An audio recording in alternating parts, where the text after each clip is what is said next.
사도 요한이 예수님께서 십자가에 달리시기 전에 바로 직전의 어떤 상황에 대해서 기록을 남길 때 중심한 내용은 두 가지입니다.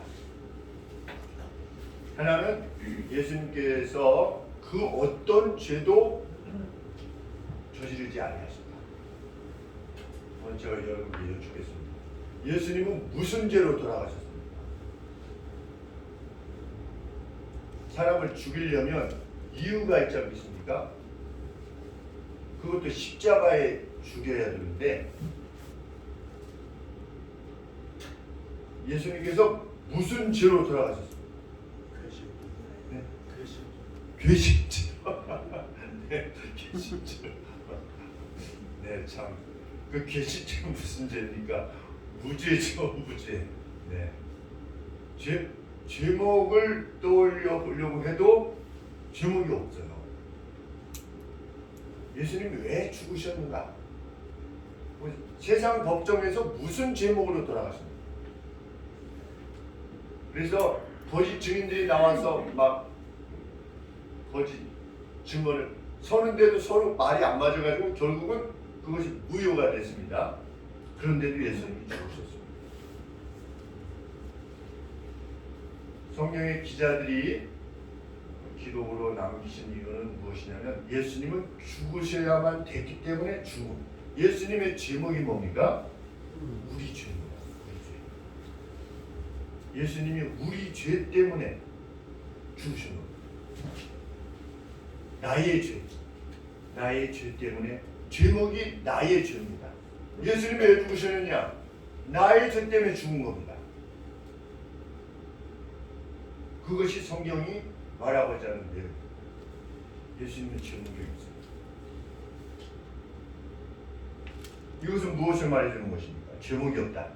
자신의 죄가 아닌 세상의 죄를 위하여 대신 죽으셨다.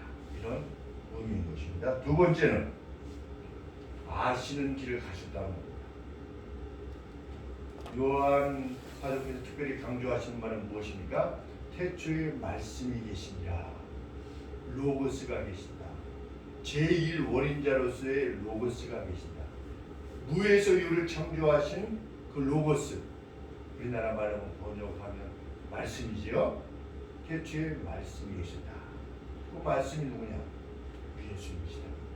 그 예수님은 십자가의 길에서 어떤 일이 벌어질 것에 대해서 이미 알고 계셨다.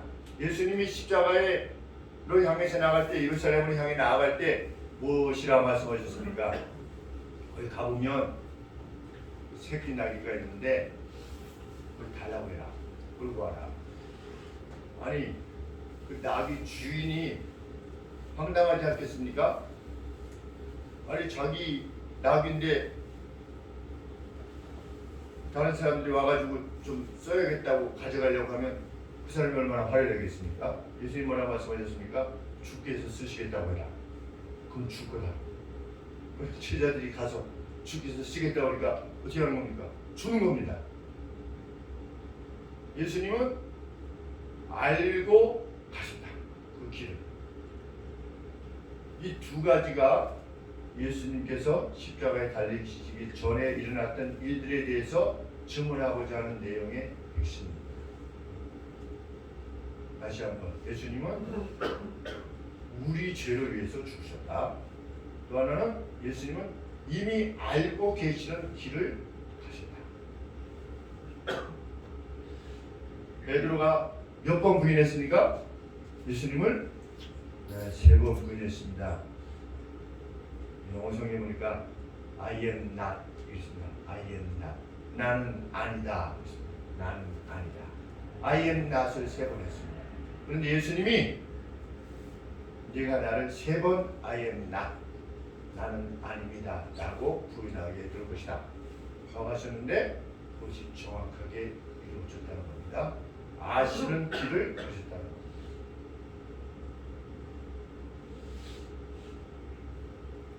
앞으로 일어날 일을 아셔야만 신이 아니겠습니까? 미리 말씀하시고 그것을 이루시는 주님. 예수님이 잡혀가셨지만 잡혀가신 것이 아닌 것입니다. 예수님은 그 길을 가신 겁니다. 누구한테 잡혀갔습니까? 로마의 군사들과 천부장 그리고 이스라엘 최고 회의였던 산헤드린 공회에서 보낸 유대의 관원들에 의해서 묶여서 안나스에게로 끌려갔습니다. 근데 안나스에 대해서 성경이 대제사장이라고 표현을 하고 있습니다. 그런데 안나스는 누구냐?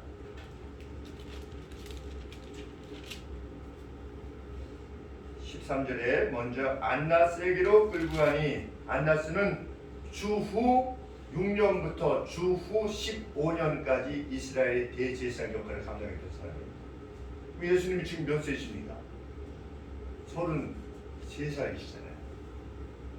예수님이 오신 해를 원년으로 치고 혹 BC 4세기라고 쳐도 그래도 벌써 이 안나스는 대제사장이 아닌 겁니다. 왜? 주후 15년까지 대제사장 역할을 감당했기 때문입니다. 근데 누가 대제사장직에 삼았느냐?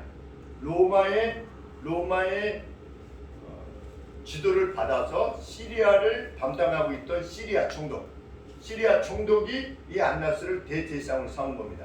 그러면 이스라엘 내에서 결정된 게 아니라 로마의 어떤 그 석점 왕이 이 대제사장을 결정한 겁니다.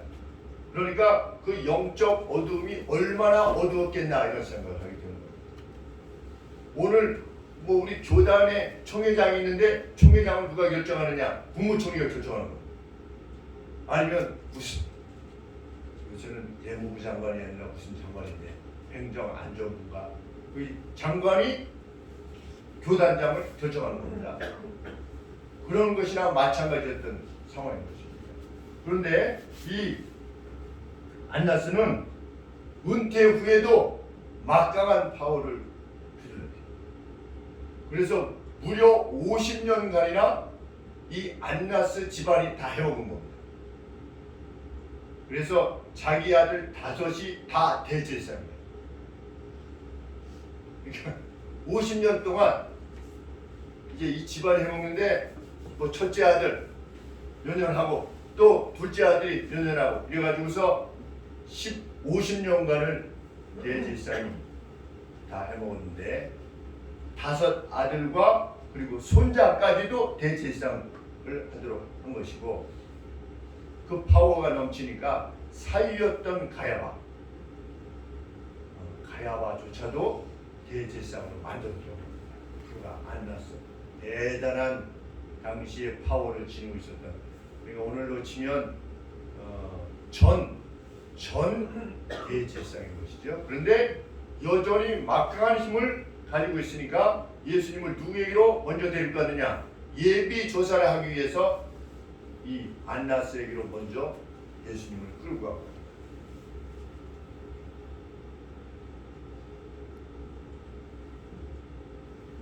안나스가 주님을 신문합니다. 무엇에 대해서 물었습니까?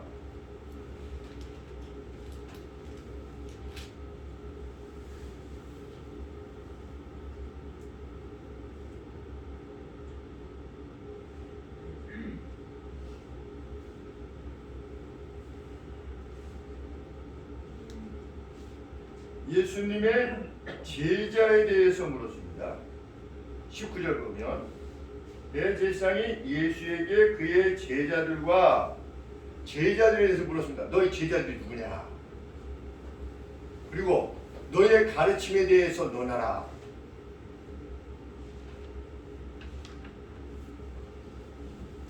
주님의 제자들에 대해서 묻고 그분의 가르침에 대해서 물은 겁니다. 교리적 조사를 먼저 하고 또 체제 전복을 위한 자인가 아닌가를 지금 묻는 것입니다. 얼마나 많은 사람들이 너의 가르침에 동참했느냐? 너희 제자들이 누구냐? 너희 수는 얼마나 많으냐?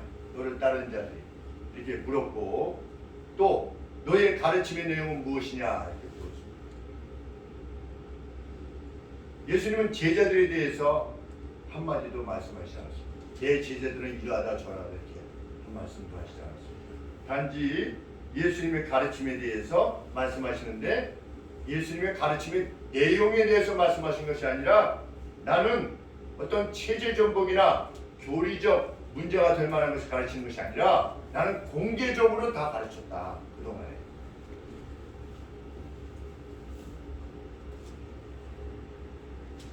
예수님이 이렇게 말씀하셨습니다. 나는 세상에 공개적으로 말했다.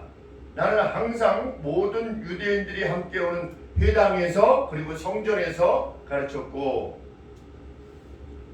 비밀로 그 무엇도 말하지 않았다. 공식적인 권위하에 가르쳤다는 것입니다. 그러면서 주님은 무엇이라고 말씀하신가? 왜 내게 묻는 것인가? 내가 그들에게 말한 것을 들었더니 이들에게 물으라. 그들은 내가 말한 것을 알기 때문이다. 이렇게 답하십니다. 증인이 필요하다면 나로부터 들은 일을 택해서 들으라는 겁니다. 근데 그 우리들 중에 많이도 있지 않았겠습니까? 그걸 지켜보던 이들 중에도 말할 사람이 있을 것이다. 예수님이 말씀하신 것입니다. 근데 유대인의 법에는 피고가 피고 스스로를 범죄인처럼 보이지 않도록 하는 것, 그것이 유대인의 법이에요. 우리나라로 지금 무엇이겠습니까? 묵비권. 내 죄를 네가 알렸다. 이걸 없대. 유대는 자기가 자기의 죄사함을 말해가지고 나는 이러이러한 죄인입니다 라고 말하는 것이 그 법적으로 금지되어 있대요. 유대인 법에는. 참 신기하죠. 그래서 증인자들이 나서야 된대요. 자기 스스로 자기를 가학하지 않도록 그렇게 한 것입니다. 예수님이 너 무엇을 가르쳤느냐라고 했을 때 나는 이것을 가르쳤습니다. 그래서 그것이 죄가 되면 안 되는 거잖아요. 유대법 자체. 왜 자기에게 불리한 증언을 할 수가 없는 겁니다. 일단 법 자체가 그런 법이 있다는 것을 감안해 볼 때 예수님이 이렇게 말씀하시는 내용도 당대의 어떤 상황에 비춰보면 매우 합당하다라고 하는 생각을 하게 됩니다. 우리 바울이 어떻게 했습니까? 체포되었을 때 나는 로마 신권을 가지고 있는데 너희들이 나를 이렇게 대할 수 있느냐? 로마의 법에 합당하냐?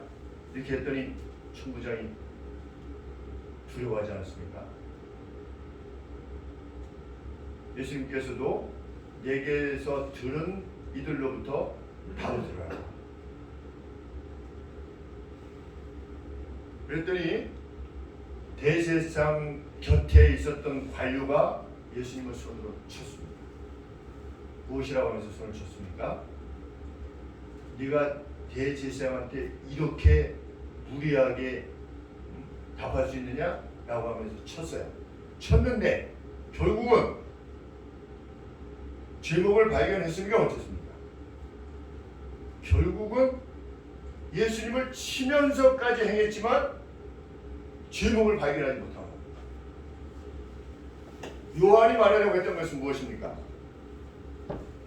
안나스조차도 이스라엘 전체를 위해서는 한 사람이 죽는 게 더 나아 라고 말했던 가야바의 장인 이 안나스조차도 죄목을 발견하지 못했다는 겁니다. 예수님은 자기의 죄 때문에 죽으신 것이 아니라는 겁니다. 죄 없이 죽으셨다는 겁니다.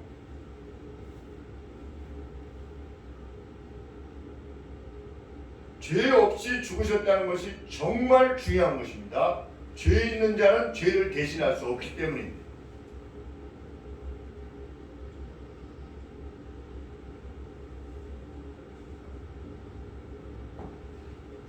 주님은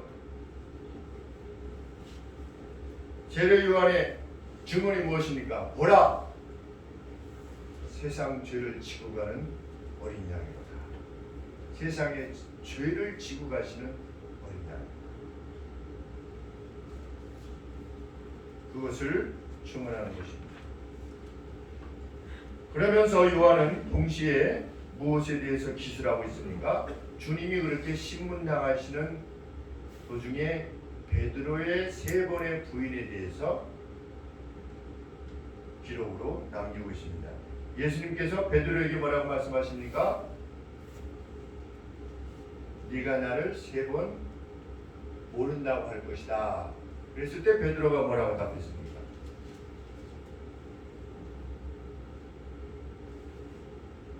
자신은 생명을 다해서 주님을 보호하고 지킬 것이라, 따를 것이라, 이렇게 베드로가 답했습니다. 그의 말은 참말이었습니까? 거짓말이었습니까? 참말이었습니다. 예수님을 잡으러 왔을 때 베드로가 칼을 꺼내서 대제사장의 하속이었던 말포의 귀를 잘랐습니다. 베드로는 자신이 주님에게 말씀드린 바 그대로 행하기를 원했습니다. 원했는데 자신의 의지와 별개로 어떻게 됐다? 결국 3번 부인하게 되었다. 누가 물었을 때 부인했습니까? 그 문을 지키던 여자 슬레이브라고 되어 있는데, 요 종이 이렇게 문을 열어주는데, 요 종이 당신 제자들 중에 한 명 같은데 그렇지 않소? 라고 했을 때 베드로가 말했습니까? I am not. 나는 아니다.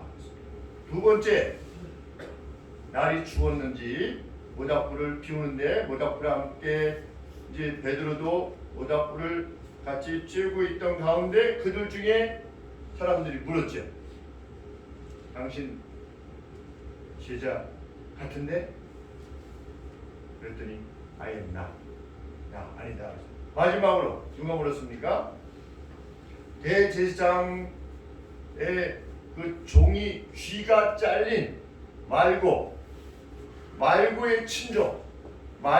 친족이 베드로를 알아보고 당신 그들의 내 친족 귀를 잘랐던 당신 아니요?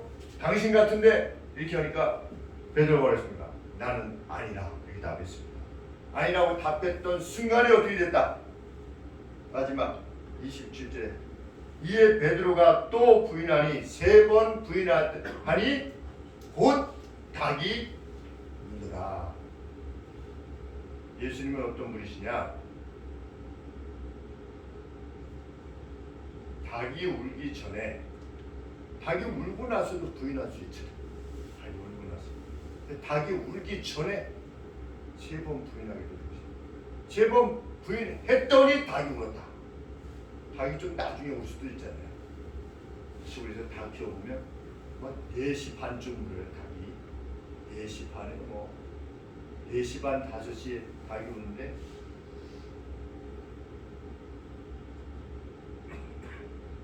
예수님은 앞에 있는 내용들에 대해서, 역사의 내용에 대해서 알고 계셨다. 그런데도 가셨다. 전지한 분이심에도 불구하고 그 고통의 길을 가셨다. 왜? 그 길 외에는 죄사함의 길이 없기 때문에. 예수님이 대신 죄를 받으셔서 용서하시는 길 외에는, 예수님이 대신 죄에 대한 책임을 감당하심으로 하나님의 공의를 만족시키지 않고서는 그 누구도 죄의 저주로부터 자유할 수 없기에 그 길만이 유일한 길이기에 가시는 것입니다. 그래서 성경이 말하려고 하는 것입니다. 죄가 별것이 아니기 때문에 예수님이 우리를 위해서 죽으신 것이 아니라 예수님만이 감당하실 수 있고 예수님만이 이루실 수 있으신 속전이기 때문에 그렇게 오시고 그렇게 가셨다는 것입니다. 예수님은 그렇게 말씀하셨습니다. 의인을 위해서 꼭 죽는 일이 있을 수 있다. 그렇죠. 우리 살다 보면 어떤 의인을 위해서 나도 함께 죽는다든지 의인을 위해서 대신 죽는 일이 있어도 악인을 위해서, 죄인을 위해서 죽는 일은 없다. 누가 살인자를 위해서 대신 죽으려고 하겠습니까? 누가 살인을 저질렀어요. 악한 살인 저질렀어요. 그런데 내가 저 살인자를 대신해서 제가 대신 죽겠습니다. 이런 사람은 없다는 겁니다. 세상에. 존속살인한, 자기 부모를 죽인, 아니면 자기 배우자를 죽였다든지 자기 자식을 죽였다든지 이런 자들을 위해서 내가 대신 죽겠습니다. 그런 것은 세상에 없다는 겁니다. 그런데 하나님의 아들이신 예수님은 그 길을 가는 겁니다. 그것이 우리가 믿는 바입니다. 누구라도 주님을 믿어서 죄사함을 받아야 되는 이유가 바로 있는 겁니다. 십자가가 아닌 한 죄의 저주를 풀어줄 그 어떤 것도 없기에 주님이 오신 겁니다. 다른 길이 있다면 우리 예수님 뭐라고 말씀하셨습니까? 아버지여, 당신에게는 모든 것이 가하니 파습을 하시니 가능하시오니 내가 이 십자가의 이 잔을 지지 않고서 마시지 않고서도 성부 하나님은 전능하신 분이시니 마시지 않고서도 구원의 길을 여실 수 있다면 저로 하여금 이 잔을 마시지 않게 해주십시오. 이렇게 하나님 앞에 호소했습니다. 그런데 안 된 겁니다. 왜? 그 길밖에 없는 겁니다.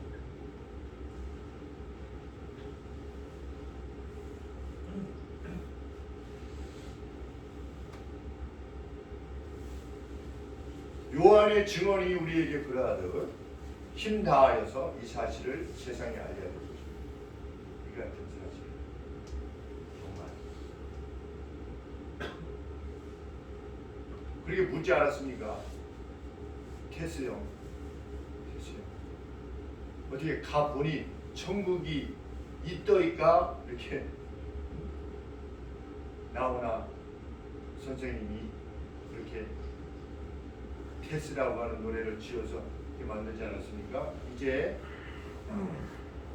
그날을 향해서 가까이 좀 더 가까이 가고 남들이야 나오나시 박수치고 환호하고 이래도 개인은 어떻습니까? 개인은 별거 아닌 것입니다. 인생이 이 70이 넘으셨으니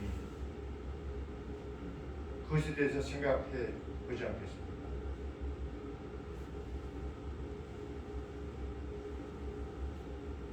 그리고 우리는 그리스도인입니다. 그 같은 소식을 세상에 알려야 되는데 무엇으로 알리느냐? 그 예수님이 죄인을 위해서 행하셨던 방식으로 살 때 그것이 전달되는 겁니다. 우리의 삶으로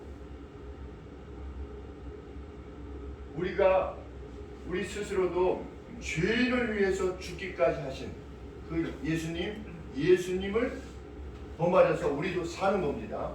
그만큼 본받아서 살 때 우리를 통해서 그 예수님이 세상에 전달되게 되는 것입니다.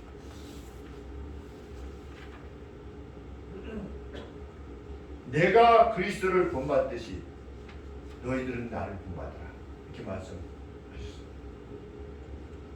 내가 예수님을 본받듯이 너희도 나를 본받아라. 이것을 보면 예수님을 바울이 본받았고 바울을 또 다음 시대에 성도들이 본받았고 그래가지고 우리까지 온 겁니다.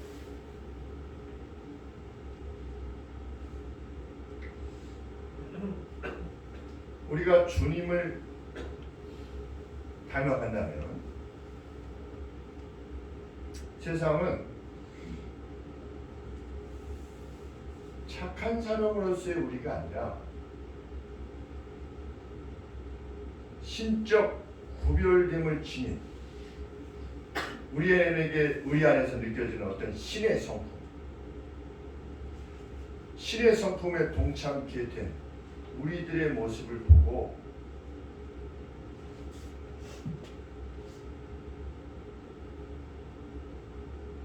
구속의 은혜를 사모하게 되는다는 것입니다. 우리 주변에 있던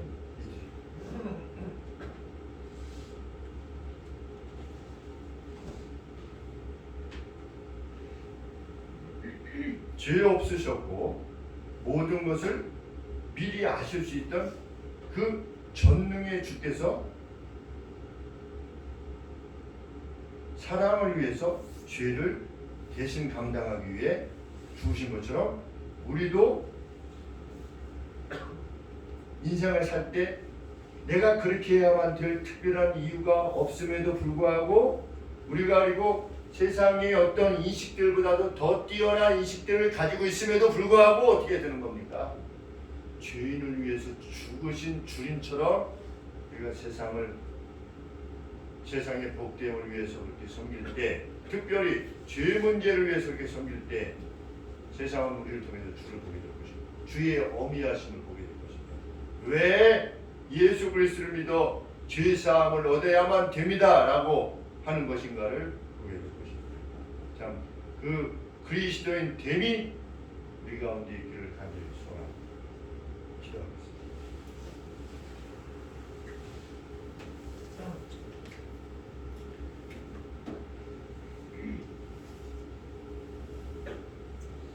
주님, 우리는 그날이 되면 죄의 속함을 받지 못한 자들이 직면하게 될 그 저주에 대해서 우리 눈으로 보게 될 것입니다. 하나님, 저들이 산들에게 이르되 우리들 위에 무너지라고 말하리만큼 심판의 두려움에 직면하여서 어쩔 줄 몰라 하는 것을 보게 될 것입니다. 우리가 주님의 구속의 보혈로서 그 책임을 면하게 되었다는 사실이 지닌 그 영광이 무엇인가를 우리에게 밝히 드러내시리라 믿습니다. 주님, 우리를 위하여 그 길을 가셨사오니 저희도 그 길을 가게 하여 주옵소서. 길지 않은 생에 힘 다하여 주님의 십자가를 지고 저희들도 함께 가게 하시고 그 주님의 십자가를 짐이 생명을 건져내는 일이 될 수 있도록 그것을 목적하는 것이 될 수 있도록 저희 일생에 은총을 베풀어 주시옵소서. 예수 그리스도 이름으로 기도합니다. 아멘.